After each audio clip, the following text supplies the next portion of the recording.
பார்லிமெண்ட்ல அப்கி பார் 400 பார்னு சொல்லிட்டு போனார்ல, choco bar தானே கிடைச்சது. ஆவின் சாக்கோ பார் தானே வாங்கினோம். 40ன்னு சொல்றீங்க. 39 ஜெயிச்சாலும் வெற்றி தானே. 38 ஜெயிச்சாலும் வெற்றி தானே.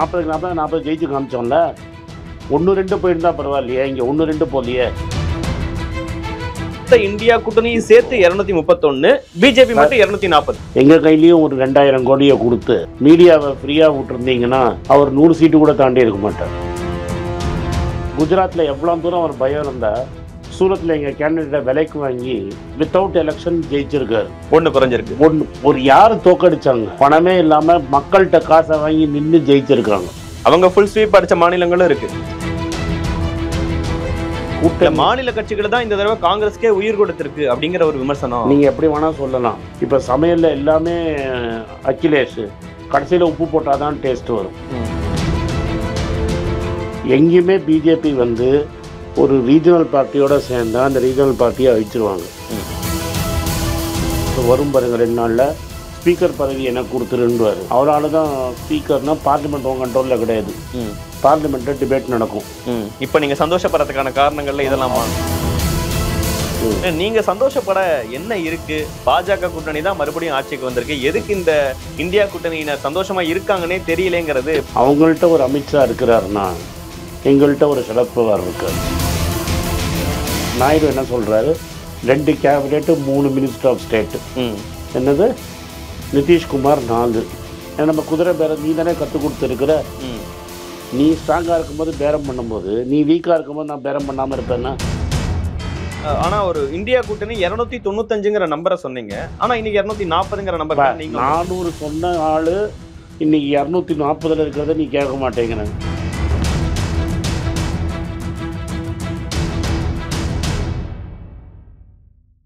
வணக்கம், இது தி டிபேட். நான் தினேஷ். சிறப்பு நேர்காணலில் இன்று நம்மோடு இணைந்திருப்பவர் காங்கிரஸ் கட்சியின் திருமிகு ஆனந்த் ஸ்ரீனிவாசன் அவர்கள். சார் வணக்கம். சார் வணக்கம். எப்படி இருக்கீங்க சார்? நல்லா இருக்கேன். சந்தோஷமா இருக்கீங்களா? நல்லா இருக்கும். 40ம் நமதேன்னு சொன்னேன் உன்ட்ட. 40ம் ஜெயிச்சிட்டோம். சில பேர் ஆடெல்லாம் கொடுக்குறேன்னாங்க. ஆடெல்லாம் வளர்த்தாங்க. என்னாச்சு?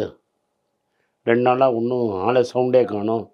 இன்னைக்கு தான் ப்ரெஸ் மீட் கொடுத்துருக்காரு. மக்கள் முடிவை ஏற்றுக்கிறேன்னு சொல்லியிருக்காரு அண்ணாமலை. நேற்று பிறந்த நாள் போது வெள்ளையை காணும். ஏதோ டிஎம்கேக்கு டெபாசிட்டே வராதுன்னு தான் சொன்னார். எவ்வளோ சீட்டில் பிஜேபிக்கு டெபாசிட் போச்சு, எவ்வளோ சீட்டில் டிஎம்கேக்கு டெபாசிட் போச்சு. நீங்க சந்தோஷப்பட என்ன இருக்கு? பாஜக கூட்டணி தான் மறுபடியும் ஆட்சிக்கு வந்திருக்கு. எதுக்கு இந்த இந்தியா கூட்டணியினர் சந்தோஷமா இருக்காங்கன்னே தெரியலேங்கிறது பாஜகவினருடைய பேச்சா இருக்கு. இப்போ இது சாதாரண எலெக்ஷன் இல்லை.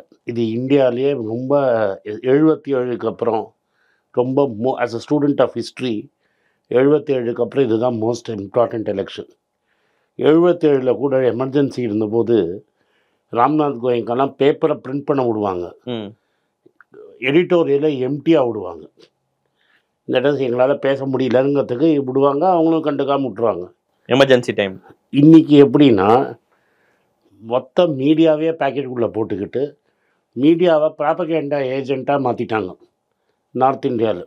எவ்வளோ தூரம் மோசமாக இருந்ததுன்னா, எக்ஸிட் போல்லாம் காசு கொடுத்து வாங்கி, அதாவது அவங்களே வந்து பிஜேபிக்கும் காசு கொடுத்து வாங்கினானா எப்படின்னா, பிஜேபிக்கு சர்வே எடுக்கிறேன்னு அவங்களுக்கு பணம் கொடுத்து அவன் சர்வே எடுத்து அதே சர்வேயை சேனலில் போட்டு பங்குச்சந்தையை மேலேயும் கீழேயும் கொண்டு போய் யார் பணம் சம்பாதிச்சாங்க பங்குச்சந்தையில்? எக்ஸிட் போல் எடுத்தவர்களோட உறவினர்கள் யாரு? அதெல்லாம் இன்வெஸ்டிகேட் பண்ணணும். ஓகே, இது இன்வெஸ்டிகேட் நடக்காது. ஸோ இது மாதிரி மீடியாவை வாங்கிட்டாங்க. நான் எதுக்கு சுற்றி காட்டுறேன்னா, மீடியா அவங்களுக்கு கைக்கூலி ஆயிடுச்சு. நேஷ்னல் மீடியா எஸ்பெஷலி கைக்கூலி. இங்கே தமிழ்நாட்டிலையும் 1-2 மீடியா கைக்கூலி. ஸோ மீடியா அவங்க கையில். எல்லா கட்சியோடையும் 100 மடங்கு பணம். எலக்டோரல் பாண்டுங்கிற ஒரு இப்போ அன்கான்ஸ்டியூஷனல் கோர்ட்டு சொன்னப்புறம் அதில் 6500 கோடி வாங்கியிருக்காங்க. இன்னொரு 2500 கோடிக்கு கணக்கு கொடுக்கல, ஏன்னா கோர்ட்டு சொல்லலை. அவங்க வாங்கினதை ஹிந்து மதம் எல்லா பத்திரிகையும் 3-4 குரூப்பாக பிடிச்சாங்க. யாருக்கெல்லாம் கான்ட்ராக்ட் கொடுக்கப்பட்டது, யாருக்கெல்லாம் கான்ட்ராக்ட் கொடுத்தப்புறம் வாங்கப்பட்டது, யாருக்கெல்லாம் இடி சிபிஐ பயம் காட்டப்பட்டது, கேஸ் இருந்தவங்களுக்கு எலக்டோரல் பாண்டு வாங்கினப்புறம் கேஸை மூடினது, வாஷிங் மிஷின் கட்சி நடத்தினது, தட் இஸ் கட்சியில் சேர்ந்தோடனே கேஸை க்ளோஸ் பண்ணுறது, இது மாதிரி பல திட்டங்களை வச்சு ஜனநாயகத்தை கழுத்தில் காலை வச்சுருந்தாங்க. ஏன்னா இப்போ வந்து உலகத்தில் எந்த ஆரோக்கியமான ஜனநாயகத்திலையும் மெயின் கட்சி பேங்க் அக்கௌண்ட்டை ஃப்ரீஸ் பண்ணிட்டாங்க. இந்த அரசு கடைசி நிமிஷத்தில் எனக்கும் ஒரு சின்ன பதவியை கொடுத்து என்னையும் வேலை செய்ய வச்சாங்க. உள்ளுக்குள்ளே எவ்வளோ பண நெருக்கடி இருந்தது, நாங்கள் எப்படி சமாளித்தோம் அப்படிங்கிறது எனக்கு தான் தெரியும். அதை நான் சொல்லலை. 5 ரூபா 10 ரூபாய்க்கு கட்டப்பட்டு நாங்கள் இந்த எலெக்ஷனை சந்திச்சிருக்கிறோம் காங்கிரஸை பொறுத்த வரைக்கும். இது இந்தியாவில் மட்டும், தமிழ்நாட்டில் மட்டும் கிடையாது, இந்தியா ஃபுல்லாக இது மாதிரி தான் நடந்துருக்குது. இது மாதிரி இடத்துல ஒரு தரும்ப 400 இதுக்கு மேலே மீடியாவை கைக்குள்ளே போட்டுக்கிட்டு அப்கி பார் 400 பார் சார், அது இலக்கு சார். இந்த இலக்கு எல்லா இடங்கள் 40க்கு 40ன்னு சொல்றாங்க. 39 ஜெயிச்சாலும் வெற்றி தானே, 38 ஜெயிச்சாலும் வெற்றி தானே. 40க்கு 40 ஜெயிச்சு காமிச்சோம்ல. 1-2 போயிருந்தா பரவாயில்லையே, இங்கே 1-2 போலையே. சாக்கோ பார் தானே கிடச்சிது, ஆவின் சாக்கோ பார் தானே வாங்கினோம். இந்த ஆவின் சாக்கோ பார் தானே சார் பார்லிமெண்ட்ல தானே பேசுனீங்க நீங்கள். வெளியில் பிரச்சாரத்தில் நான் டிவி சேனலில் தினேஷ்ட வந்து நான் 40க்கு 40ன்னு சொல்கிறது எப்படி, நான் அசம்பிளியில் 400 பார்லிமெண்ட்டில் சொல்கிறது. இப்போ ஸ்டாலின் சார் இருக்காரு, அசம்பிளியில் 224 நான் 180 ஜெயிச்சேன்னு என்னைக்காவது எவ்வளவோ பெரிய தலைவர்கள்லாம் இருந்திருக்காங்க. இன்னைக்கு 100 வருஷத்துக்கு மேலே இங்கே பிரைம் மினிஸ்டர் ஆஃப் சவுத் இந்தியாவிலேருந்து தமிழ்நாடு சிஎம் வரைக்கும் இன்னைக்கு இருந்திருக்கிறாங்க. ஒரு 50 பேருக்கு மேலே அந்த பதவியில் உட்காந்துருக்கிறாங்க. யாராவது ஒருத்தர் அந்த தமிழ்நாட்டு அசம்பிளியில், இன்னைக்கு நம்ம அசம்பிளியில் 234 180 சீட்டு ஜெயிப்பேன்னு பேசி ஆணுமமாக இருந்த ஜெயலலிதா கூட அப்படி பேசினது கிடையாது. பார்லிமெண்ட்டில் அப்கி பார் 400 பார்னு சொல்லிட்டு போனாரா இல்லையா? பார்லிமெண்ட் கேம்பெயின் பண்ணுற இடமா? கண்டிப்பாக கிடையாது. அப்புறம் அதுக்கு தான் உங்களுக்கு கேள்விக்கு பதில்.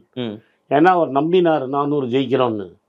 ஏன்னா எங்கள்கிட்ட பணம் கிடையாது, எங்கள் பேங்க் அக்கௌண்ட்டை முடக்கியாச்சு, மீடியாவை கைக்குள்ளே போட்டாச்சு, சோஷியல் மீடியாவில் யூடியூப்பை தவிர ஃபேஸ்புக்கோட அல்காரிதமெல்லாம் மாற்றி யாரெல்லாம் அரசியல் பேசுகிறாங்களோ அவங்களுக்கு என்னோடய வியூஸே நான் சொல்கிறேன், அதோட ரீச் கம்மியானது. இப்போ எனக்கு சொல்கிறேன், ஃபேஸ்புக்கில் நான் வீடியோ போட்டால் 10 லட்சம் பேர் பார்த்துட்டு இருந்தாங்க. அது மாதிரி நீங்கள் போய் ரெக்கார்டு எடுத்து பாருங்கள். நான் காங்கிரஸுக்கு பேச ஆரம்பித்தேன்னொன்னே நீங்கள் 1000 பேருக்கு மேலே பார்க்க மாட்டாங்க என் வீடியோவை. எனக்கு 6 லட்சம் ஃபாலோவர் இருக்கான் சோஷியல் மீடியாவில், ஃபேஸ்புக்கில். என் வீடியோ வந்து 20,000 தாண்டாது. ஃபேஸ்புக்கை கைக்குள்ளே போட்டுக்கிட்டீங்க, ஆளை மாற்றி என்னை வந்து ஷேடோ பேன் பண்ணியிருக்காங்க ட்விட்டரில். பொறுப்போடு சொல்கிறேன், ஏன்னா நான் அம்மையாரை கேள்வி கேட்குறேன்னு என்னை ஷேடோ பேன் பண்ணியிருக்கிறாங்க. ஷேடோ பேன்னா என்னென்னா, இந்த பான் ஸ்டார்லாம் இருக்காங்க அந்த கேட்டகரி. என்னை நீங்கள் போய் தேடி, இப்போ நான் எக்ஸ்பெரிமெண்ட் சொல்கிறேன், என்ன நீங்கள் ஆனந்த் ஸ்ரீனிவாசன் பார்த்தா என் ட்வீட் தெரியாது.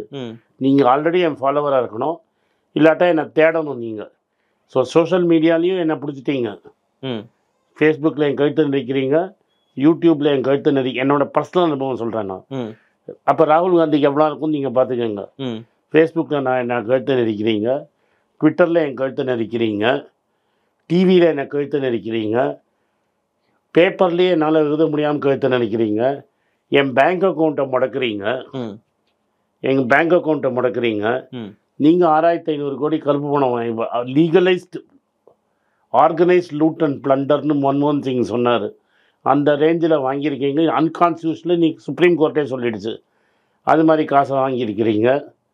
ஸோ இந்த சூழலில் இந்த நம்பரே இந்த சூழலில் மெஜாரிட்டியே இல்லையப்ப. நான் தனிச்சு 300 மெஜாரிட்டி இல்லைங்கிற உங்களுடைய அந்த வாதத்தை புரிஞ்சுக்க முடியுது. ஆனா ஒட்டுமொத்த இந்தியா கூட்டணியும் சேர்த்து 231, பிஜேபி மட்டும் 240. நீங்க இதெல்லாம் மாத்திருந்தீங்கன்னா எங்க கையிலயும் ஒரு 2000 கோடியை கொடுத்து மீடியாவை ஃப்ரீயா விட்டுருந்தீங்கன்னா அவர் 100 சீட்டு கூட தாண்டி இருக்க மாட்டார். ஏன்னு சொல்றேன், நீங்க என்ன சொல்றீங்க, இந்தியா கூட்டணி எல்லாம் சேர்ந்து 235, நான் 240ங்க. சார் இது எப்படின்னா, சார் நான் எல்லாத்துலேயும் 80 மார்க் வாங்கிட்டேன் 12th ஸ்டாண்டர்டில், கணக்கில் மட்டும் 40ங்கிறது.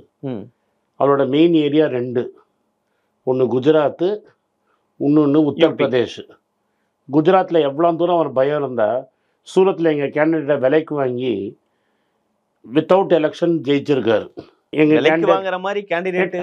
பணங்கிறது எல்லாருக்கும் ஒரு விலை இருக்குது, எல்லாரும் காந்தி இல்லை இன்னைக்கு.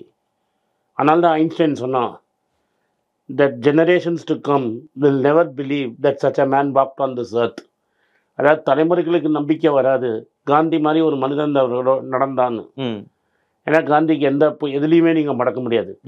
மண்டேலாவே சொன்னார், நான் அது மாதிரி ஆள் இல்லை, எனக்கு வீக்னஸ் இருக்குன்னு. ஸோ இன்னைக்கு இருக்கிற அரசியல்வாதிக்கு வீக்னஸ் இருக்க தான் செய்யுது. ஸோ போனாங்க. நான் ஏன் போனாங்கன்னு வாங்கி உத்தரப்பிரதேசத்துல காங்கிரஸா ஜெயிச்சது, அகிலேஷ் யாதவ். இருங்க சொல்றதை கேளுங்க. அந்த குஜராத்தில் நீங்கள் 100க்கு 100ன்னு வாங்குறதுல ஒன்று குறைஞ்சிருக்கு. ஒரு யார் தோக்கடிச்சாங்க? கரிபென் தாக்கூர்னு ஒரு பொண்ணு, ஒரு லேடி, பணமே இல்லாமல் மக்கள்கிட்ட காசை வாங்கி நின்று ஜெயிச்சிருக்காங்க. ஒன்னா அந்த ஒரு நம்பர் ரொம்ப முக்கியமானது. நம்பர் முதல் நம்பர் தான் முக்கியம். ஃபர்ஸ்ட் விழுறது தான், ஃபர்ஸ்ட் டாமினோ விழுறது தான். இன்னைக்கு ராஜஸ்தான்ல 25க்கு 25 மாநிலத்துல 10 சீட்டு போயிடுச்சு. அவங்களுக்கு 8 சீட்டோ 10 சீட்டோ போயிடுச்சு. அவங்க ஃபுல் ஸ்வீப் அடிச்ச மாநிலங்களும் இருக்கு. இருங்க 2 சடம் தான் வரும், ஒன்னொன்னா வருவோம். 8 சீட்டு இருக்கு, ஒன்னொன்னா பேசுவோம். உத்தரப்பிரதேசத்துல என்ன நடந்தது? அகிலேஷ் யாதவ் தனியா ஜெயிச்சாருன்னு நினைக்கிறீங்களா? காங்கிரஸோட கூட்டணி தான், அதுல மாற்றுக்கிறது இல்லைங்க சார். நீங்க உங்களுக்கு அந்த மேக்ஸ் தெரியலன்னா நான் சொல்றேன். உத்தரப்பிரதேசத்துல நீங்க 4ஆ பிரிச்சுக்கலாம். இஸ்லாமியர்கள் ஒரு 13-14% நம்பர், கொஞ்சம் இங்கே அங்கே இருக்கலாம். இஸ்லாமியர் இருக்காங்க. டாக்கூர், பிராமண, பூமியார்னு ஒன்று இருக்கு. அதாவது நடுத்தர ஸ்ரீவாஸ்தவனா இருப்பாங்க. காயஸ்துன்னு சொல்லுவாங்க. காயஸ்து, பிராமணன், டாக்கூர், அப்பர் கிளாஸ்ட். அவங்க ஒரு 25% 30%. இந்த oppressor caste, that is middle level caste, dominant backward, Yadav தான் மெயின். அது தவிர குர்மி, இது மாதிரி ஒரு 5-6 இருக்குது. அப்புறம் பிச்சரான்னு இருக்குது, இந்த பாம்பு பிடிக்கிற அந்த நிஷாது, போட்மேனு, இது மாதிரி ஒரு கம்யூனிட்டி இருக்குது. அடியில் ஜாதவ் அண்ட் அதர் தலித்ஸ்ன்னு இருக்காங்க. இதுதான் பேஸ். காங்கிரஸோட ஒரிஜினல் பேஸ், இந்திரா காந்தி காலத்து பேஸ் இந்த தலித், இஸ்லாமியர்கள் and upper caste. Brahmin, Thakur, இஸ்லாமியர்கள், தலித்துகள் தான் காங்கிரஸோட ஒரிஜினல் பேஸ். இதில் நாங்கள் ஏன் தோற்றோம்னா 91க்கு அப்புறம்னா, தலித்துகளை மாயாவதி கூட்டிகிட்டு போயிட்டாங்க. இஸ்லாமியரும் யாதவும் இவனுக்கு சமாஜ்வாதிக்கு போயிட்டாங்க. அப்பர் கேஸ்ட் ஓட்டு ஃபுல்லாக யோகி ஆதித்யநாத் மோடி பிஜேபிக்கே போயிடுச்சு. ஆர்எஸ்எஸ்க்கு யோகினா கடைசியில் வந்தவர். நான் சொல்றது 89 ஹிஸ்டரியை சொல்றேன். அப்போ யோகி நான்லாம் கோலி தான் ஆடி இருக்கணும். ரைட்டுங்களா? அந்த காலத்துலேயே நடந்துருச்சு. இந்த ராமர் மூமெண்ட்ல எங்களுக்கு கையை விட்டு போயிடுச்சு. நாங்கள் 91லேருந்து கட்டப்பட்டு இருக்கோம். இங்கே தமிழ்நாட்டில் 67ன்னு சொல்கிற மாதிரி 91லேருந்து நாங்கள் கட்டப்பட்டுருக்கோம். 2004லேருந்து ராகுல் காந்தி எப்படியாவது யூபிஏல நம்ம காங்கிரஸை திரும்பி கொண்டு வரணும் அப்படின்னு ட்ரை பண்ணிட்டு இருக்கா. 2009ல் 20 சீட்டு ஜெயிச்சார் தனியாக நின்று. ஆனால் அடுத்த வந்த எலெக்ஷனில் 27 அசம்பிளி தான் ஜெயிச்சார். அப்புறம் நாங்கள் சென்டரில் பவர் போனதுனால கம்ப்ளீட்டாக போயிடுச்சு யூபி. ராகுல் காந்தி அவர்களே தோற்கும் சூழல்லாம் தூக்கம் சூழ்நிலைக்கு போயிடுச்சு. ஆனால் ராகுல் காந்தி கண்டினியூஸாக என்ன ஒர்க் பண்ணிட்டு இருந்தார்னா, இந்த தலித் ஓட்டு காங்கிரஸுக்கு வரணுங்கிறதுல ரொம்ப கிளியராக இருந்தார். இஸ்லாமியர் ஓட்டு காங்கிரஸ், ஏன்னா இந்த ஓல்டு கோலிஷன் திரும்பி வரணும், அது இல்லாமல் எங்களால் ரிவைவ் பண்ண முடியாதுன்னு நல்லா தெரியும். அண்ட் பட் அவரோட குடும்பம் பாரம்பரியம் எப்படின்னா, மாயாவதி மாதிரி எப்படி நான் பெரிய பணக்காரனானும் என் குடும்பங்கிறது இல்லாமல் அவர் என்ன பண்ணார்னா, அவங்களுக்கு ஒர்க் பண்ணிகிட்டே தான் இருக்கிறாரு. அது ராஜீவ்காந்தி பேரில் ஒரு இது கூட அந்த செல்ஃப் ஹெல்ப் குரூப்பெல்லாம் நிறைய நடத்தியிருக்கிறாரு. நிறைய பிரியங்கா காந்தி அங்கே பொறுப்பாளராக போட்டிருந்தாங்க. அதில் அப்புறம் நான் சொல்கிறது நான் political work, self help group, அது இது நிறைய ராஜீவ்காந்தி ஃபவுண்டேஷன் மூலமாக நிறைய வேலை செஞ்சுட்டு இருந்தார். அதுக்கப்புறம் பிரியங்கா காந்தியை போட்டாங்க, லடுக்கி ஹூன் லடுசக்தி ஹூன்னு. அதுலேயும் எங்களுக்கு தோல்வி. எங்களுக்கு 2 ஓட்டு 2 சீட்டு தான் அதுதான் ஆரம்பம். ஆனால் நாங்கள் அப்போவும் சமாஜ்வாதியோட ட்ரை பண்ணோம். சமாஜ்வாதி எங்களோட வரல. ஆனால் முதல்ல அங்கே என்ன ஆயிடுச்சுன்னா, மாயாவதி காணாமல் போயிட்டாங்க அந்த எலெக்ஷன்லேயே. போன எலெக்ஷனுக்கு 10 சீட் இருந்த லோக்சபாவில் எஸ்பியோட சேர்ந்து 10 சீட் இருந்தவங்க அசம்பிளியில் இல்லாமல் ஆயிட்டாங்க. அந்த சமயத்தில் தான் இவங்க கான்ஸ்டியூஷனை மாத்துறேன்னு சொன்னாங்கல்ல. இந்த கான்ஸ்டியூஷன் யாருக்கு பவர்ஸ் கொடுத்துருக்குன்னா, எனக்கு கொடுக்கல. நான் என்ன மாதிரி ஆட்களுக்கு பவர்ஸ் கொடுக்கல. நாங்கள்லாம் இண்டிபெண்டன்ஸுக்கு முன்னாடியே தப்பிச்சு மேலுக்கு வந்தவங்க. ரியலாக எம்பவர் பண்ணது இந்த தலித் அண்ட் பிச்சரான்னு சொல்கிறோம் இல்லையா, அண்ட் இஸ்லாமியர், இவங்களுக்கு தான் முக்கியம். இந்த ப்ரொடெக்ஷனுங்கிறது யாருக்கு? இந்த 5-6 வருஷம் 10 வருஷம் மோதியில் புல்டோசர் விட்டு யார் வீட்டை அடித்தாங்க? என் வீட்டை அடிக்கல. புரிஞ்சுக்க முடியும். ஆர்எஸ்எஸ் என் வீட்டை அடிக்க மாட்டான். ஆர்எஸ்எஸ் வந்து இஸ்லாமியர் வீட்டை அடிப்பான். ஆர்எஸ்எஸ் வந்து தலித்துக்கு ரைட்ஸு கொடுக்க மாட்டான். நான் கூட குவாலிஃபைட் ஏன்னா அவங்க பர்த் நான் நம்பலை, ஆனால் அவங்க பை பர்த் நம்புகிறாங்க. பை பர்த் நான் ஆர்எஸ்எஸ் சீஃப் ஆகிறதுக்கு குவாலிஃபைடு அவங்களதுல. ஆனால் மோடி கூட ஆர்எஸ்எஸ் சீஃப். மோடி வந்து இந்தியாவுக்கு பிரதமராக இருக்கலாம், ஆர்எஸ்எஸ்க்கு தலைவராக முடியாது. அது மாதிரி தான் அவங்க தலித்தையும் வச்சுருந்தாங்க. அவங்கள வந்து ஹிந்துன்னு சொல்லி ஒரு சைடாக சேர்த்து வச்சும்போது, எப்போ இந்த ஆளுங்க சொன்னாங்களோ நாங்கள் கான்ஸ்டியூஷனே மாற்றிடுவோன்னு சொன்னபோது, ராகுல் காந்தி நான் இருக்கேன் உங்களுக்கு கான்ஸ்டியூஷனை காப்பாற்றுறேன். அடுத்தது அதுக்கு முன்னாடி என்ன சொன்னார்? டெல்லியில் நான் பார்த்தேன் இருக்கிற ஐஏஎஸ் ஆஃபீஸரில் 3% கூட இல்லை. நீங்கள் 90%, 80% பாப்புலேஷன் எய்தர் பேக்வேர்டு, இஸ்லாமியர்கள், கிறிஸ்துவர்கள், தலித்துகள், பிச்சடாங்கிறவன் தான் 75-80% பாப்புலேஷனு. இந்த டாப் 20% இருக்கிறவன் 95% பவரில் உட்காந்துட்டான். இதை ஒரு வருஷமாக சொல்லிட்டு இருக்காரு அவர். எஸ், ஜாதிவாரி கணக்கெடுப்ப ஜாதிவாரி கணக்கு எடுத்து எவ்வளோ ஜித்னா ஆபாதி உத்னா ஹக் அதான் சொன்னார் அவர். யாருக்கு எவ்வளோ மக்கள் தொகை இருக்கோ உரிமையை கொடுன்னு கேட்டார். அது எங்கேயோ அங்கே ரெசனேட் ஆச்சு. இந்த ராமர் கோயில்ல மக்கள் புறக்கணிச்சிருக்காங்கன்னு புரிஞ்சுக்கிறேன். இப்போ ராமர் கோயிலை பற்றி நம்ம பேச போகிறோம். ராமர் கோவில்லையே என்ன ஆச்சுங்கிறத காட்டுறாங்க. சுற்றி இருக்க 5 தொகுதிகள்ல தோல்வி பாஜக. ராமர் கோவில்ல என்ன ஆச்சுன்னு உனக்கு ப்ரூவ் பண்றேன். இந்த ராமர் கோயில் சீட்ல என்ன ஆச்சுன்னே ப்ரூவ் பண்றோம். ஸோ இப்போ என்ன சொன்னார்? 2 விஷயம் சொன்னார்.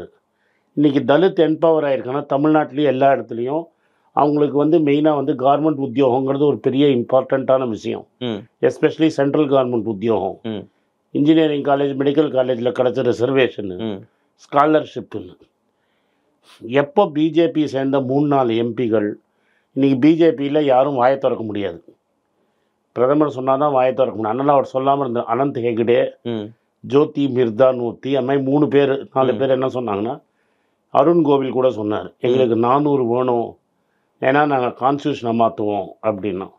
அன்றைக்கி முயற்சிக்கிட்டோம். யார்? பிற்பட்ட கம்யூனிட்டி, நார்த் இந்தியாவில் தலித்துன்னு சொல்கிறவங்க அன்றைக்கி முயற்சிக்கிட்டாங்க. நம்மளை விட்டா இவன் இத்தனை நாள் ஹிந்துன்னு சொல்லிட்டு கடைசி நேரத்தில் கோவிலுக்குள்ள வரக்கூடாது. நீங்க சொல்ற விஷயங்கள் எதையுமே நம்ம புறக்கணிக்க முடியாது, புரிஞ்சுக்கணும். ஆனா அதே நேரத்துல இதுங்க உத்தரப்பிரதேசத்துல யோகிக்கும் மோடிக்குமான ஒரு ஃபைட் அதெல்லாம் இல்லை. இப்போ ஆர்எஸ்எஸ்க்கு பிடிக்கல, ஓட்டு மாறினதை கவனிங்க சார். ஈஸ்டர்ன் யூபி, அதாவது எப்படின்னா உங்களுக்கு யூபி தெரியுமான்னு எனக்கு தெரியாது. லக்னோக்கு ஈஸ்டாக போகிறதுலாம் ஈஸ்டர்ன் யூபி. அங்கேருந்து ஒரு 30-40 கிலோமீட்டரில் தான் ராய்பரேலி, அமேத்தி, அங்கேருந்து வாராணசி, அப்புறம் இலகாபாத்னு ஈஸ்ட்டுக்கு போகும். அங்கே 35% தலித்துகள். ஈஸ்டர்ன் யூபின்னு பேர். இவங்களோட குடும்ப சீட்டும் அலகாபாத்தில் தான் இருக்குது. ரைட்டுங்களா? எஸ். இப்போ நீங்கள் ஓட் அனாலிசிஸ் பாருங்கள். நீங்கள் வந்து சும்மா மற்றவங்க மீடியாவை பார்க்காதீங்க. மோடி வாரணாசியில் இருக்கார், ஈஸ்டர்ன் யூபி. எவ்வளோ ஓட்டு எண்ணிக்கையில் ஜெயிக்கிறாரு? 1.5 லட்சம் வாக்கு. போன தடவை 5 லட்சம் கிட்ட வந்தது. இந்த தடவை முதல் 4 ரவுண்ட்லயே ஒரு பின்னடைவுங்கிற செய்திகள்லாம் வந்தது பார்த்தீங்க. வாரணாசியில் தலித்தும் முஸ்லீமும் ஸ்ட்ராங். ரைட்டா? போன வாட்டி அமேத்தியில் ராகுல் காந்தி எவ்வளோ ஓட்டில் ஜோக்குறாரு? வாக்கு வித்தியாசம் சரியா ஞாபகம் இல்லை, 50,000 ஓட்டு கிட்ட தோக்குறாரு. இந்த வாட்டி லால் ஸ்மிருதி இரானி ராய்பரேலியில் அவங்க அம்மா எவ்வளோ ஓட்டில் ஜெயிக்கிறாங்க? 1.5 லட்சம் ஓட்டில் ஜெயிக்கிறாங்க. இந்த வாட்டி பணமே இல்லாத ராகுல் காந்தி எவ்வளோ ஓட்டில் ராய்பரேலியில் ஜெயிக்கிறாரு? 3 லட்சத்துக்கு மேலே, 4 லட்சம் ஓட்டில் ஜெயிக்கிறாரு. ஏன்னா என்டையர் தலித் சமாஜ் அவருக்கு ஓட்டு போட்டுடுச்சு. ஓகே, ரைட்டா? அவருக்கு காங்கிரஸ் ஒர்க்கர், அவர் காங்கிரஸ்க்காக அந்த அமைதியை பார்த்துட்ருக்கிறார். 40 வருஷமாக பார்த்துட்ருக்கிற கான்ஸ்டுவன்சி, பிஏபி கான்ஸ்டுவன்சி அவர் கவனிச்சுக்கல. அந்த கிஷோரிலால் சர்மா, எஸ், அவர் அந்த ஊரே கிடையாது. கேஎல் சர்மா அந்த ஊரில் வேலை செஞ்சுருக்கிறார். 40 வருஷம் பொறுப்பாளராகவே இருந்திருக்கிறார். அவர் வந்து 1.5 லட்சத்தில் 1.6 லேக் ஓட்டில் ஜெயிக்கிறாரு. ஏன்னா அமேத்தியில் 30% வந்து தலித்து. அமேத்தியில் ராகுல் காந்திக்கு நிற்க தைரியம் இருக்கா? முடிஞ்சா நில்லுங்கன்னு சவால்லாம் விட்டாங்க. அதெல்லாம் விடுங்க, ஓட்டு விழுந்தது, பிஎஸ்பி ஓட்டு டிரான்ஸ்ஃபர் ஆயிடுச்சு. இதில் என்ன முக்கியம்னா, கேஎல் சர்மாவோட வின்னிங் மார்ஜின் மோடியோட வின்னிங் மார்ஜினோட ஜாஸ்தி. Okay, it is vote transfer of இந்த கம்யூனிட்டியோட டேட்டா டேட்டாவில் தான் பேசுவோம் நம்ம. அவங்க ஓட்டு பாருங்கள், அந்த கம்யூனிட்டியோட ஓட் ட்ரான்ஸ்ஃபர். ஓகே. கடைசியில் அயோத்தியாவுக்கு வாங்க, போன வாட்டி லல்லு சிங் ஜெயிக்கிறாரு. பிஎஸ்பி, காங்கிரஸ் அண்டு இவங்க நிற்கிறாங்க. பிஎஸ்பி 5 லட்சம் ஓட்டு வாங்குது. எவ்வளோ ஓட்டு வாங்குது? 5 lakh ஓட்டு. ஆனால் இவர் ஜெயிக்கிறாரு, லல்லு சிங் ஜெயிக்கிறாரு. அயோத்தியா கோவில் கிடையாது. நீங்கள் அயோத்தியா கோவில் போட்டீங்க. இன்றைக்கி அந்த எஸ்பி கேண்டிடேட்டு இது பட்டியத்தாளர் அவரை நிற்க வைக்கிறாங்க. ராகுல் சொல்லபடியில் அவர் அந்த கம்யூனிட்டியில் கேண்டிடேட் போடுங்க நிற்கிறாரு. ரைட்டா? பிஎஸ்பி ஓட்டு 5 லட்சத்துலேருந்து எவ்வளோத்துக்கு இறங்கிருக்கு தெரியுமா? 50,000 ஓட்டு. 4 லட்சம் ஓட்டு இறங்கியிருக்கா? 4 லட்சம் ஓட்டு இறங்கியிருக்கு. கொஞ்சம் இங்கே அங்கே போகலாம், நம்பர் இறங்கியிருக்கு. ஆனால் பிஎஸ்பி போட்டது பிராமின் கேண்டிடேட்டு. ஏன்னா அமித்ஷா தான் டிசைட் பண்ணுறாரு எந்த கம்யூனிட்டியில் யார் எங்கே போடணும் பிஎஸ்பின்னு. அவங்க சொந்த நெவ்யூவே தூக்கி உள்ளே வச்சுட்டாங்க. கேஸில் மிரட்டலில் பயந்து அந்த மாதிரி இருந்தால் அவங்க கூட்டணி டைரெக்டாக வச்சிருக்கலாமே. அதை வச்சா அப்புறம் இப்போ சீட்டு போட முடியாது. ஒரு இடத்துல 2 இடத்துல ஓவேசின்னு ஒருத்தரை வச்சுருக்காங்க. மாயாவதி அவர் எம்பி. அது அவங்க 100-150 வருஷம் பாரம்பரியம். அங்கே அவர் எதுக்கு வச்சுருக்காங்கன்னா, எங்கெல்லாம் முஸ்லீம் ஓட்டு எடுக்கணுமோ அவர் போய் அங்கே நிற்பார். மகாராஷ்டிரா, யூபியிலலாம் ஓட்டை வெட்டுவார். அதே மாதிரி மாயாவதி இவங்கெல்லாம் டைரக்ட் அலையன்ஸ் கிடையாது. தோற்று போயிடுவோன்னு தெரிஞ்சு அந்த இப்போ எஸ்பியும் காங்கிரஸுக்கு எஸ்பி இருக்கிற இடத்துல அவரை நிற்க வச்சா அவர் ஓட் கட் பண்ணுவார். யார்? பிஎஸ்பி ஓட் கட் பண்ணும். Okay okay. ஓட் கட்டாவ் பார்ட்டி, அது பேர் என்னது? ஓட் கட்டாவ் பார்ட்டி. ஓட் கட்டாவ் பண்ணதில் இந்த வாட்டி அந்த தலித் ஓட்டே எஸ்பிக்கு மாற்றி குத்திடுச்சு.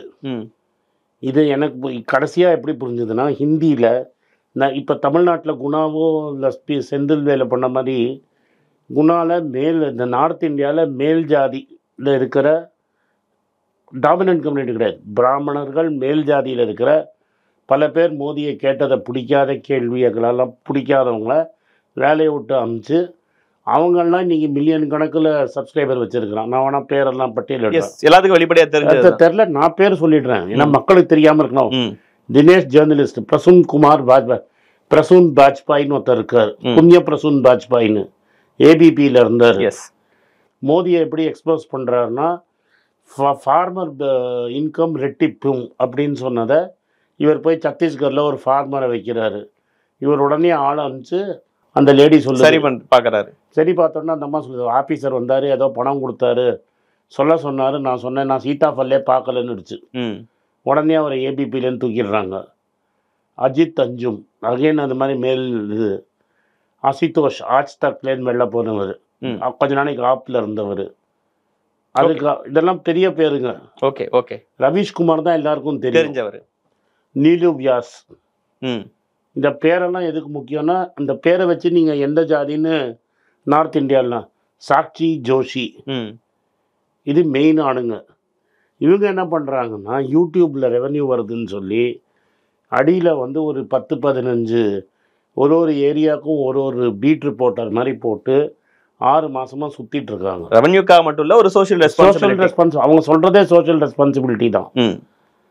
ரெவன்யூக்குனா நான் செலவே பண்ண மாட்டேன்ல. இல்லை, ரெவன்யூக்காக நீங்கள் சொன்னனால நான் அதை குறிப்பிடுறேன். இல்லை ரெவன்யூ தேவை. ரவீஷே ஓப்பனாக சொல்கிறாரு சார், இல்லாட்ட சாப்பாடு எப்படி சாப்பிடுவார்? கண்டிப்பாக. ரவீஷ் எப்படி சாப்பிடுவார்? பிரசூன் பாஜ்பாய் எப்படி சாப்பிடுவார்? தினேஷ் எப்படி சாப்பிடுவான்? ரெவன்யூ வச்சு தான். இவங்கெல்லாம் கட்டப்படுறவங்க. எல்லாருக்கும் டிவியில் உடனே வேலை கிடைக்கல. புரியுது. இது மாதிரி அங்கே ஒரு 50 பேர் இருக்காங்க. தமிழ்நாட்டு மட்டும் கிடையாது, அங்கேயும் ஒரு 50. அவங்கெல்லாம் ரிப்போர்ட் பண்ணுறதை தான் நாங்கள்லாம் ஃபாலோ பண்ணி இப்படி டேட்டா என்னால் கொடுக்க முடியுது. ஓகே. எந்தெந்த இடத்துல அது மாதிரி ஒரு யார் பேர் வேண்டாம், ஒரு ஆள் போய் அந்த ஏரியாவை கவர் பண்ணும்போது ஒரு 4 வாட்டி பிஎஸ்பி எம்எல்ஏ இருந்து இன்றைக்கும் பிஎஸ்பியில் இருக்க ஒருத்தர் சொல்கிறாரு, எங்களுக்கு புது அம்பேத்கர் கிடச்சிட்டாரு, அவர் பேர் ராகுல் காந்தி. அம்பேத்கர் எங்களை எவ்வளோ பாதுகாத்தாரோ அவ்வளோ தூரம் எங்களை பாதுகாப்பார், எங்கள் ரைட்ஸுக்காக நிற்கிறாரு அப்படிங்கிறத அந்த ஆள் பதிவு பண்ணுறான். ஓகே. அதையும் இவங்க மெஜாரிட்டி இருக்கிற இந்த கம்யூனிட்டி மெஜாரிட்டி இருக்கிற ஏரியாவையும் நீங்கள் ஓட் ட்ரான்ஸ்ஃபரை பார்த்தீங்கன்னா உங்களுக்கு கரெக்டாக புரியும் என்ன ஒர்க் அவுட் ஆகிருக்குன்னு. ஓகே. இப்போ நீங்க பீகாருக்கு வாங்க. உத்தரப்பிரதேச பத்தி ரொம்ப அழகா சொன்னீங்க. பீகார்ல நிதிஷ்குமார் உங்க கூட இருந்திருந்தா அதே தான் திரும்பி கணக்கு போடுறீங்க. இப்போ யூபிக்கும் பீகாருக்கும் ஓட் ஸ்விங் பார்த்தீங்கன்னா ஒரே ஓட் ஸ்விங் தான். பட் பீகாரில் அவனுக்கு ஓட்டு இனிஷியல் ஓட் பர்சன்டேஜு அவங்க 60% 65% இருந்தாங்க. இப்போ நீங்கள் ஓட்டு பார்த்தீங்கன்னா இன்ஃபேக்ட் ஆர்ஜேடி ஹையஸ்ட் எவர் ஓட்டு இந்த வாட்டி வாங்கியிருக்கு. பர்சன்டேஜா நம்பர்ஸ் வரல. அது எக்ஸ்கியூஸ் கிடையாது. இப்போ நான் இன்னொரு பாயிண்ட் சொல்கிறேன். ஆர்ஜேடி தான் மெயின் கட்சி, எங்களுடைய வீக்கர் நம்பர் 2 பார்ட்னர். இங்கேயும் அதான், இங்கேயும் அதே தான். பட் அங்கே ஸ்ட்ராட்டஜி இங்கே பண்ணதில் ஜெயிச்ச சீட்டில் ஆர்ஜேடி 4, நாங்கள் 3. ஓகே. அதோட முக்கியமானது எங்களோட கேண்டிடேட் ஒருத்தர் கட்சியை விடலை, ரெபலாக நின்று லாலுவோட பொண்ணை தோக்கடிச்சிட்டார். அவர் திரும்பி வந்துட்டார்னா எங்களுக்கு 4. அது இந்த புது இது வரைக்கும் பண்ணாத இது பிரசூன் பாஜ்பாயோட டிவியில் யூடியூப் சேனலில் அவர் சொன்னதை உங்களை பதிவு பண்ணுறேன். ஏன்னா நார்த்தில் அவர் அது மாதிரி ஆட்கள் ஃபாலோ தான் நம்ம ஃபாலோ பண்ணி தான் சொல்ல முடியும். ஏன்னா நம்ம போய் அங்கே இருக்க முடியாது. 150 வருஷத்தில் காங்கிரஸ் பண்ணாத சோஷியல் இன்ஜினியரிங்கை ராகுல் காந்தி பண்ணியிருக்கிறாரு. அதனால தான் ஹரியானாவில் தலித் 28% 5 சீட்டு, யூபியில் இந்த சீட்டு, பீகாரில் இந்த சீட்டுன்னு அவர் எக்ஸ்பிளைன் பண்ணுறாரு. இப்போ ஓவராலாக இது வந்து ஒரு ஸ்ட்ராட்டஜிக்கல் மூவே தவிர இது வந்து யோகி வர்சஸ் யோகி மோடி அதெல்லாம் கிடையாது. இல்லாட்டா 10 லட்சம் ஓட்டில் ஜெயிப்பேன்னு சொன்னாங்க. இது பாஜகவோட வீழ்ச்சினால இல்லை வந்து சர்க்கிள்னால நடந்ததுன்னு இல்லை, காங்கிரஸோட வளர்ச்சி, காங்கிரஸோட ஸ்ட்ராட்டஜிக் ப்ளஸ் இந்த கூட்டணி கட்சியினர் கூட்டணி கட்சியெல்லாம் ஒன்றுமே பண்ண முடியாது. மாநில கட்சிகளை தான் இந்த தடவை காங்கிரஸ்க்கே உயிர் கொடுத்திருக்கு அப்படிங்கிற ஒரு விமர்சனம் நீங்க எப்படி வேணா சொல்லலாம். இப்ப சமையல்ல எல்லாமே அகிலேஷ், கடைசியில உப்பு போட்டாதான் டேஸ்ட் வரும். அட்லீஸ்ட் அந்த உப்பு இல்லாத காங்கிரஸ் பண்ணி இருக்குது. ஓகே. காங்கிரஸ் முக்து பாரத் கிடையாது. இப்போ ஹரியானால எங்களுக்கு கூட்டணி பெருசாக கிடையாது, ராஜஸ்தானில் கூட்டணி கிடையாது, மகாராஷ்டிராவில் நாங்கள் வீக்குன்னு சொல்கிறதுல நாங்கள் தான் மேக்ஸிமம் சீட்டு. 13 போட்டி போட்ட 18ல் 13 இடத்துல நாங்கள் ஜெயிச்சிருக்கோம். உத்தவ் தாக்கரே, சரத் பவாரோடைய பர்ஃபார்மன்ஸும் ரொம்ப சூப்பராக இருக்குது. பட் நானே எதிர்பார்க்கல காங்கிரஸ் ஜாஸ்தி ஜெயிக்கும்னு. இன்னும் அந்த ஒரே ஒரு கேண்டிடேட், ரெபல் கேண்டிடேட்டும் எங்கள் கேண்டிடேட்டு. பிஜேபி ஸ்வீப் பண்ண இடங்கள் பற்றி இருங்க சார், வரேன், ஒன்று வரேன். பிஜேபி 2 இடத்த ஸ்வீப் பண்ணியிருக்கு இந்த எலெக்ஷனில். ஒன்று சத்தீஸ்கர், இன்னொன்று வந்து மத்திய பிரதேஷில் போன எலெக்ஷனில் எங்கள்கிட்ட வந்து கமல்நாத்திட்ட பதவியை கொடுத்து கமல்நாத்தை சொதப்பிட்டார். அதை வந்து நாங்கள் தோத்துட்டோம். அங்கேருந்து எங்களால் ரிக்கவர் பண்ண முடியல. கமல்நாத்தே வந்து 2 நாளைக்கு எலெக்ஷனுக்கு 10 நாளைக்கு முன்னாடி கட்சியை விட்டு வெளில போகிற அளவு போயிட்டார். அவர் கொடியை இறக்கி வேறு கொடியை போட்டு ஜெய் ஸ்ரீராம்லாம் பேசிட்டார். ஸோ கமல்நாத்தே ஆல்ரெடி சிந்தியா போயிட்டார். கமல்நாத்தும் போயிட்டா கட்சியே இருக்காதுன்னு மக்கள் டெஃபினட்டாக டிசைட் பண்ணி தான் எங்களுக்கு ஓட்டு போடல. சத்தீஸ்கர்லேயும் அதே ப்ராப்ளம் தான். நாங்கள் ஆல்ரெடி எங்களால் முடியல. அதனால தான் நான் என்ன சொல்கிறேன், டெல்லியில் இனி காங்கிரஸ் இப்போ இது ஆப்பு தானே. நாங்கள் ஒரு 7 இடங்களையும் ஸ்வீப் அதை தான் புரிஞ்சுக்கணும். ஆப்போட கட்சி இந்த வாட்டியோட எலெக்ஷனோட மெசேஜ் 3 மாநில கட்சிகள் முடிஞ்சிருச்சு. ஒன்று நவீன் பட்நாயக்கோட கட்சி அவ்வளோதாங்கிற அளவுக்கு போயிடுச்சா? அவருக்கு 80 வயசு, அவருக்கு வாரிசு கிடையாது. வாரிசு அவர் தமிழாளா போட்டிருக்காரு. தமிழர்களாம் திருடன் சொல்லி தான் அவர் பண்ணார். கடைசியில் பிரச்சாரம் ஈடுபட்டுருச்சு. அந்த வாழை இலையை போட்டு ஒரு வேஷ்டி துண்டு போட்டுக்கிட்டு ஒரு இன்ஸ்டாகிராம் ஆட் வரைக்கும் போட்டாங்க தமிழை தாக்கி. அப்புறம் நம்ம நம்மளே அதை பற்றிலாம் பேச மாட்டார். இங்கே வந்தால் திருக்குறள் பேசுவார். ஒரிசா போனால் தமிழன் திருடின்னு போயிட்டான் சாவியன்னு சொல்லுவோம். சரி, நான் தமிழனை சொல்லலை, வெறும் சாவியை சொன்னால் அந்த அட்வர்டைஸ்மெண்ட் எதுக்கு போட்டிங்க. அதாவது 1 against 1. எது ஒரிசாயும் தமிழையும் அடித்து வைக்கிறது. நீங்கள் குறிப்பிட்ட இந்த விஷயம் முக்கியமான விஷயம். ஆப் ஒன்று, இன்னொன்று நவீன் பட்நாயக். ஆப்பு போயிடுச்சு, நவீன் பட்நாயக் கதை முடிஞ்சிருச்சு, ஜெகன் கட்சி முடிஞ்சிருச்சு. அங்க அரசியலே அப்படிதானே சார், ஒரு தடவை அவங்க வருவாங்க, ஒரு தடவை இவங்க வருவாங்க. இல்லை, இன்னொரு அங்கேயும் நான் விஷயத்துக்கு வரேன். ஜெகன் கட்சி முடிஞ்சிருச்சு, தமிழ்நாட்டில் பாமக முடிஞ்சிருச்சு. இதுக்கு மேலே பாமக பெருசாக எழுந்து வரும்னு எனக்கு நம்பிக்கையே கிடையாது. இப்போ பாமக இருக்கிறதுலே பாஜக கூட்டணியில் கடைசி ரவுண்ட் வரைக்கும் டஃப் கொடுத்த ஒரு இடம்னா தர்மபுரி ஒன்று தான். அந்த சீட்டை கூட ஜெயிக்க முடியல. அங்கே ரொம்ப ஸ்ட்ராங்காக கம்யூனிட்டி பேஸ் இருக்கிற இடத்துல கூட ஜெயிக்க முடியல, அண்ணாமலையை கூட இருந்ததுனால. இதே திமுக அதிமுக இருந்தால் வாய்ப்பு இருந்திருக்கும். ரைட்டா? அதனால தான் சொல்கிறேன். இது பிஜேபி வந்து சிவசேனாவை ட்ரை பண்ணாங்க. பிஜேபி எப்போதுமே நீங்கள் ஜெயராம் சார் ட்வீட் பண்ணியிருக்கேன், அந்த ட்வீட் எடுத்து நீங்கள் போடலாம். எங்கேயுமே பிஜேபி வந்து ஒரு ரீஜனல் பார்ட்டியோட சேர்ந்தா அந்த ரீஜனல் பார்ட்டியை அழிச்சிருவாங்க. நான் சொல்ல பிரகாஷ் ராஜ் சொன்னாங்க, 2 ரீஜனல் பார்ட்டியோட சப்போர்ட்னால தான் பிரைம் மினிஸ்டரா மீண்டும் மோடி வரதுக்கு வாய்ப்புகள் இருக்கு. அதே தெலுங்கு தேசம் ஓட 4 ராஜ்யசபா எம்பியை ஹோல்சேலாக போன வருஷம் வாங்கினார், 1.5 வருஷம் 2 வருஷத்துக்கு முன்னாடி. இவர் வீட்டுக்கு சிபிஐ இடி அமைச்சு ஐடி அமைச்சார். அதுதான் பிரதமர் இன்னைக்கு இவர்கிட்ட. அதனால தான் அவர் இன்னைக்கு நீங்கள் நாயுடு கொடுத்த பேட்டியை பார்க்கல, ஹைதராபாத்ல மீட்டிங் தானே சார் போயிட்டு இருக்காரு, என்டிஏ மீட்டிங். விஜயவாடாவில் என்ன சொல்லியிருக்கிறாரு, மக்கள் எங்களை நம்பி ஓட்டு போட்டிருக்காங்க, மக்கள் நம்பிக்கை எங்களுக்கு வேணும், எனக்கு பேச்சு சுதந்திரம் வேணும், நான் ஜெயிலில் இருந்து சஃபர் பண்ணியிருக்கிறேன், இஷ்டத்துக்கு யாரையும் ஜெயில் பண்ண ஜெகனை தவிரன்னு பாரு, அப்புறமா யாரையும் ஜெயிலில் போடக்கூடாது. இன்டைரக்டாக இன்னும் அந்த இன்டர்வியூவில் சொல்ல இப்போ வரும் பாருங்க 2 நாளில் ஸ்பீக்கர் பதவி எனக்கு கொடுத்துருன்னுவார். செய்திகளில் வந்துருச்சு, சோர்சஸ் வந்துருச்சா. இப்போ ஓம் பிரகாஷ் பில்லா வச்சு தான் நீங்கள் ராகுல் காந்தி எக்ஸ்பெல் பண்ணீங்க, மொய்த்ராவை காலி பண்ணீங்க, 150 பேரை சஸ்பெண்ட் பண்ணுறீங்க. நாயுடு அதெல்லாம் பண்ண மாட்டார். அவரால் தான் ஸ்பீக்கர்னால் பார்லிமெண்ட் உங்கள் கண்ட்ரோலில் கிடையாது, பார்லிமெண்ட்டில் டிபேட் நடக்கும். நீங்கள் என்ன டிஃப்ரென்ஸுன்னீங்கல்ல, இப்போ நீங்கள் சந்தோஷப்படுறதுக்கான காரணங்கள்ல இதெல்லாம் பார்லிமெண்ட்டில் என்னப்பா, நேரு பார்லிமெண்ட்டில் வாஜ்பாய் பேசின போது நேரு என்ன சொன்னார், முன்னாடி வாடினார்.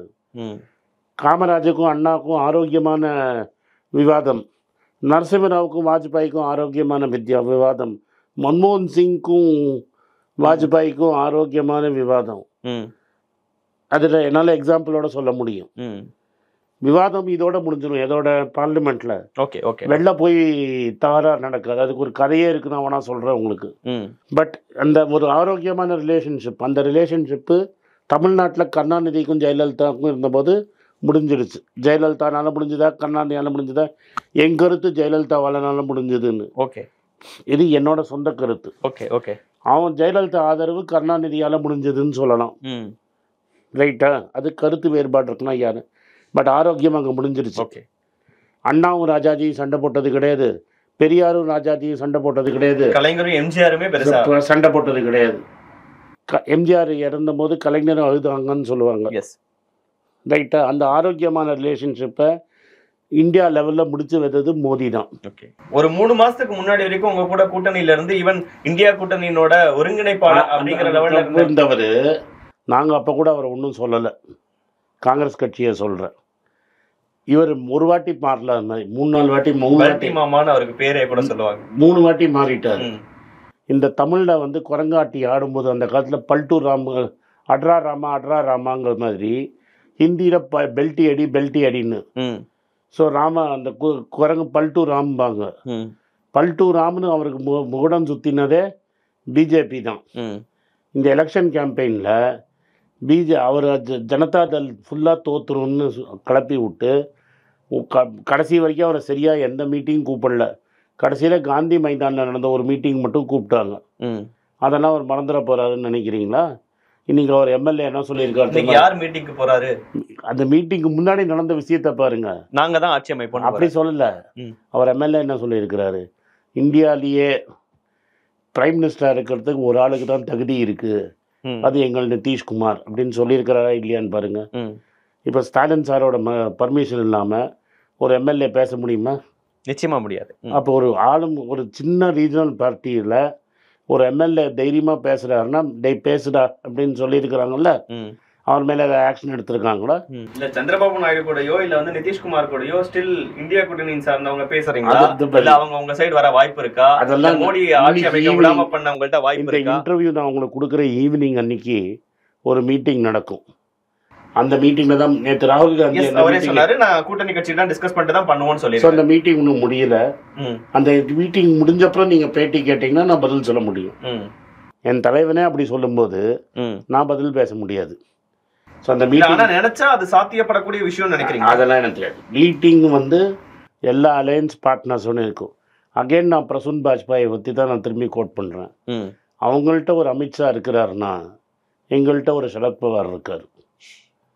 சரத்பவார் நான் ஏன் சொல்கிறேன்னா, 2 வாரத்துக்கு முன்னாடி சரத்பவார் என்ன சொன்னார்னா, யாரெல்லாம் காங்கிரஸை விட்டு வெளில போனாங்களோ அவங்கெல்லாம் காங்கிரஸோட மேர்ஜ் பண்ணிடணும். முராஜி தேசாய், ஜேபி நாராயண் லெவலில் ராகுல் காந்தி தலைவர்னு சொன்னதுனால நான் இன்னைக்கு சரத்பவார் சொல்கிறேன். ஸோ அமித்ஷா ஒரு கூட்டணி கட்சியினரோட ஆதரவால தான் ஆட்சி அமைக்க முடியும் அப்படின்னா ஒரு 10 வருஷம் மோடி பிரதமரா இருக்கும்போது கவனிச்சவரா கேட்கிறேன் நான். பிரைம் மினிஸ்டர் மோடியால அப்படி கூட்டணி கட்சிகளை அனுசரிச்சு ஆட்சியை நடத்த முடியும்னு நினைக்கிறீங்க? இப்போ நான் என்ன கேட்குறேன்னா, அவங்கள்ட்ட 240 சீட்டு இருக்குது, இன்னும் ஒரு 272ங்கிறது இலக்கு, ஒரு ஸ்பீக்கர் 273, ஒரு 7 சீட்டாவது மெஜாரிட்டி வேணும், 280 வேணும். அவங்கள்ட்ட இருக்கிறது 290 ஆர் 291 எதை வேணால் வச்சுக்கோங்க. ஸோ மெஜாரிட்டி எவ்வளோ இருக்குது? எக்ஸ்ட்ரா 11-12 சீட்டு இருக்குது. இதில் அன்ஃபார்ச்சுனேட்லி ஏன் சரத்பவார் நீ கேட்கல, நான் சொல்கிறேன் ஏன் எங்கள்கிட்ட சரத்பவார் இருக்காருன்னு சொல்கிறேன். இதில் ஒரு 7 சீட்டோ 8 சீட்டோ 2 பேர் ஜெயிச்சிருக்காங்க. ஷிண்டே அஜித் பவார் 4 மாதத்தில் மறுபடியும் அசம்பிளி எலெக்ஷன் வரப்போதா? ஆமாம், அங்கே டப்பா காலி. இந்த ரிசல்ட் அப்படியே மாறிச்சுன்னா டப்பா காலி. ரைட்டாக எல்லா பக்கம்லாம் ஜெயிக்கிற கட்சிக்கு தான் ஓட்டு போட போகிறாங்க. இதை பயந்து தான் 1.5 வருஷமாக பாம்பேல எலெக்ஷனே நடத்தாமல் வச்சுருக்காரு. நீங்கள் உடனே பயம் இல்லை அப்படி இப்படிங்காதீங்க. மோடி பயந்தாங்குடி இல்லைன்னா ஏன் பாம்பே முனிசிபல் எலெக்ஷன் கூட நடத்தாமல் வச்சுருக்காரு? பாம்பே கார்பரேஷன் எலெக்ஷன் 1.5 வருஷத்துக்கு முன்னாடி நடந்திருக்கணும், நடக்கலை. ஏன்னா இவர் ஜெயிச்சிட போகிறார். யார்? எங்கள் கூட்டணி தான் ஜெயிக்க போகுது. ஓகே, எலெக்ஷனே நடத்தாமல் வச்சுருக்கிறார். ஷிண்டேக்கு என்ன பண்ணாங்க, ஒரு கதையை சொல்லிடுறாங்க. எலெக்ஷன் போது கூட்டணி பேச்சுவார்த்தை நடந்துட்டு இருந்தது. உனக்கு 5 சீட்டு தான்னாரு. யார்?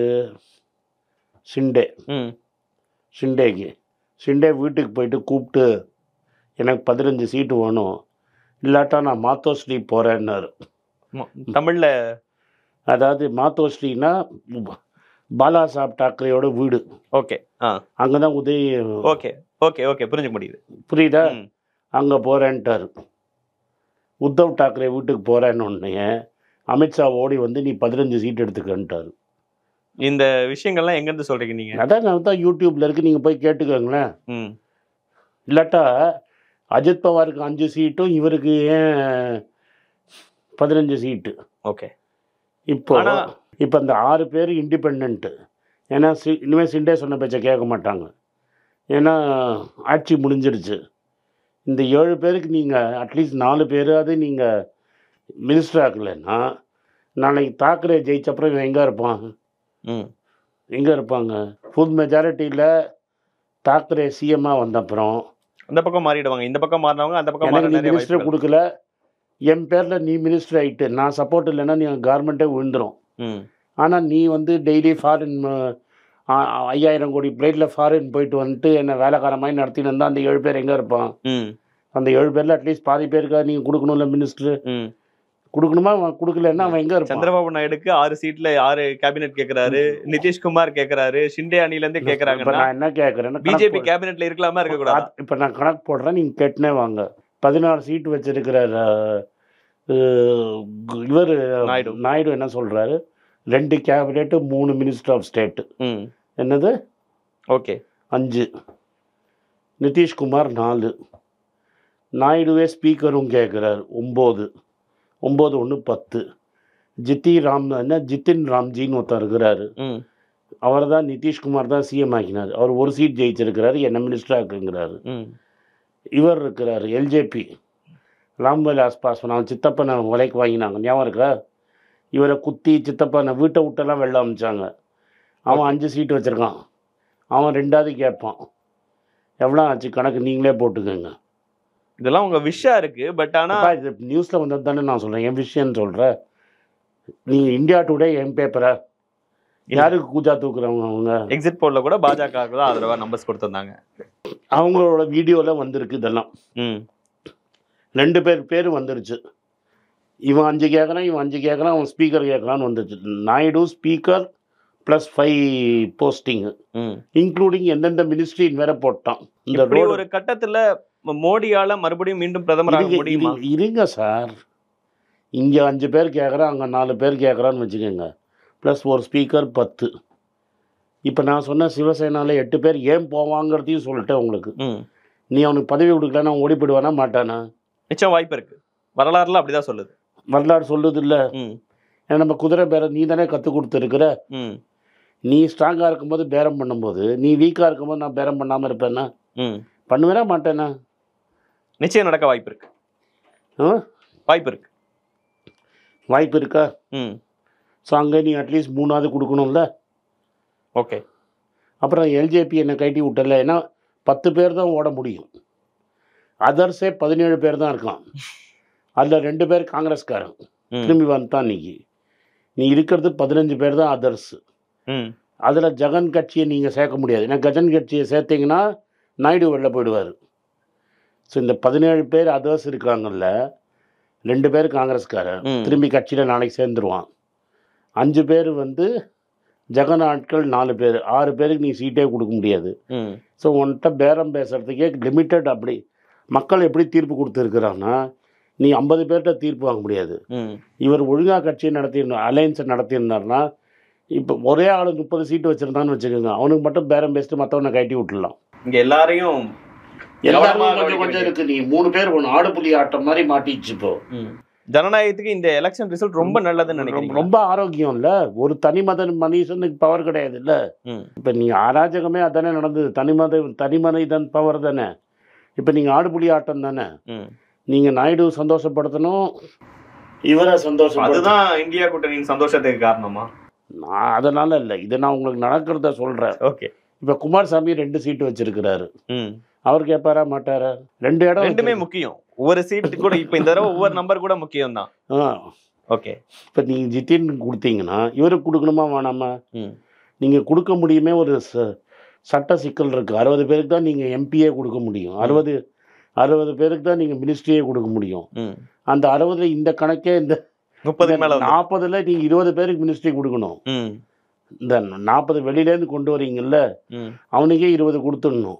ஆனால் இந்த சூழலை எப்படி இந்தியா கூட்டணி தனக்கு சாதகமாக மாற்றும்? என்ன வாய்ப்புகள் இருக்கு? எப்படிப்பா? தினம் இழுபுரி, தினம் நியூஸு, தினம் மார்க்கெட் மேலே கீழே போகும். இப்போவே வேலை வாய்ப்பு இல்லாமல் கஷ்டம், விலைவாசி கஷ்டம், ஐடியில் வேலை இல்லை. நம்ம தனி மெஜாரிட்டியில் இருக்கிறச்சே இதெல்லாம் ஒன்றும் பண்ண முடியல. ஆனா ஒரு இந்தியா கூட்டணி 295ங்கிற நம்பரை சொன்னீங்க. ஆனா இன்னைக்கு 240ங்கிற நம்பர். 400 சொன்ன ஆளு இன்னைக்கு 240ல் இருக்கிறத நீ கேட்க மாட்டேங்கிறாங்க. 295 சொன்னவன் 240ல் இருக்கிறான். ஏன்னா நாங்கள் வந்து நாங்கள் எதுக்குன்னு சொல்லிடுறேன். கர்நாடகாவில் நாங்கள் இன்னொரு 5 சீட்டு எதிர்பார்த்தோம். தெலுங்கானாவில் ஒரு 5 சீட்டு எதிர்பார்த்தோம். யூபியில் நடந்தது, பீகாரில் நடந்தது நீங்கள் சொன்ன நம்பருக்கு நாங்கள் வந்திருப்போம். Okay okay. இந்த 3 இடத்துல எங்களுக்கு கொஞ்சம் ಸ್ವಲ್ಪ கம்மி ஆயிடுச்சு.